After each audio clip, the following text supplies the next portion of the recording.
剩下2个月，你最期待的电影是哪部？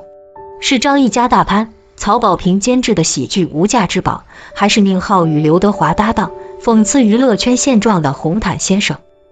亦或是张译的另2部大片《刀尖》与3大队，黄渤与周迅合作涉过愤怒的环，以及谭松韵当吴京、再见李可乐，全都大咖云集，从题材到制作班底完全能够死死拿捏住观众。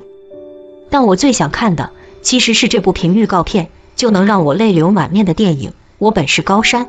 我本是高山而非溪流，我与于群峰之巅俯视平庸的沟壑。我生来就是人杰而非草芥，我站在伟人之间藐视卑微的懦夫。看中国10大女杰之一的张桂梅如何与世俗宣战，改变，一步一步带领一群女孩逆天改命。在当下拼阵容、拼票房的电影市场中，真的还有电影愿意选用一抓一大把的素人吗？我想这个问题在引入尘烟，真的引入尘烟后，已经有了答案。1年写剧本，1年拍摄，1年做后期，豆瓣52余万人打出了8.4的高分，票房却仅斩获了1亿。而在该电影中，观众唯一眼熟点的就是海清，甚至他还只是2番，1番男主真的只是个农民。而当海清出现在我本是高山时，观众再次泪目了。这哪有一丁点女明星的影子啊？没有刻意化的邋里邋遢、灰头土脸，而是穿得干净整洁，就这么一个迈台阶的动作都如此生动。瘦骨嶙峋却依旧干脆利落，只有1只腿能用力，手都已经皮包骨贴满膏药。海清是真的把自己融入了人物之中。其实作为演员来说，最难的是模仿，这就意味着他们从头到脚都要变成另一个人，可如果只是模仿，必定不会那么自然。而当我看到海清与张桂梅校长的合照，恍惚间我真的会以为这是一对母子，而且就算是戏里海清年轻的状态，也与张桂梅的老照片相似度惊人。影片中海清的一举一动，真的与纪录片里张桂梅校长的风格一模一样。就连独自向前走的背影，都能让人物心里的力量直冲屏幕，隔着屏幕观众已经抑制不住想哭的冲动了。就连其他情节还原度也非常高。学生是真的选了大山里的孩子，他们对知识的极度渴望，争分夺秒与命运抗争的力量是真的演不出来的。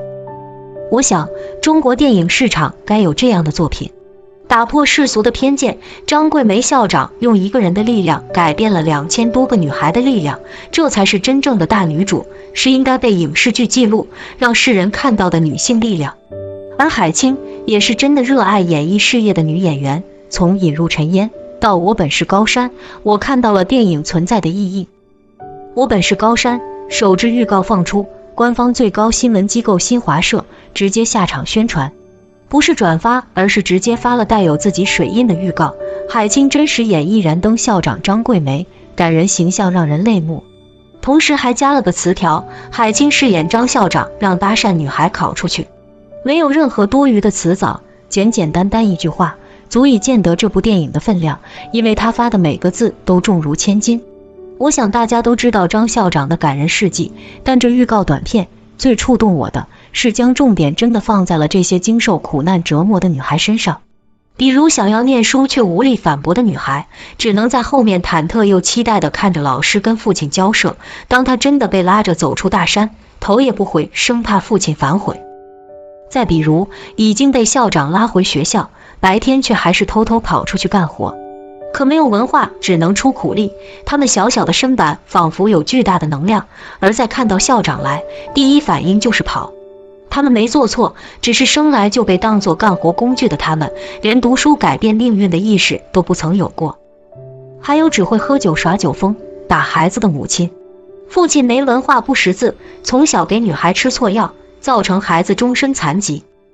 而最戳心的应该是那句回去嫁人算了。嫁人有这么可怕吗？可怕的不是嫁人本身，而是从此永远无法走出大山，看到外面世界，只能世世代代重复被当成挣钱工具、生育工具，不能被尊重的人生。他们自己这么活着，没文化的女孩长大，或许就又会将自己的女孩当成工具，甚至会像父母那样让孩子陷入自卑痛苦之中。要想改变，就要从这一代从这个人开始，这些孩子命运的改变，他们或许会影响到更多人，他们自己的家庭，子子孙孙永远不会重蹈覆辙。一个人的影响力是有限的，但如果这些被影响的孩子出去给予更多人力量，那么走出大山，走出困境的人就会不计其数。如果我本是高山，只是为了歌颂而歌颂，会变得假大空。但这部电影将苦难，将这些女孩的人生描绘得具体详细，我们在为张校长的伟大感叹之时，也能看到所有女孩的崛起。这是知识真正的力量。这个世界对我们一点也不友好，就算考上大学有什么用？这是预告里女孩质问张校长的。有用的不是大学2个字，而是不断汲取知识的过程，在大学里接触不同圈子的人，更为开阔的眼界。当意识到考上大学真的有用时，这个大学考的才算真的有用了。一天改命的人少之又少，但总有人不惧艰险，在人生最绝望的时候奋力一搏。所谓逆天改命，只不过是老天爷相信你能够跨越所有苦难，到达全新的人生彼岸，回过头发现轻舟已过万重山。我们的人生或许没有张校长，但我们能不能认识到张校长身上的力量去影响他人，或在没有张校长的情况下，一次又一次拯救自己于水火，在漫长的人生里熬过这不值一提的绝望呢？我想这或许才是我本是高山上映院线的意义。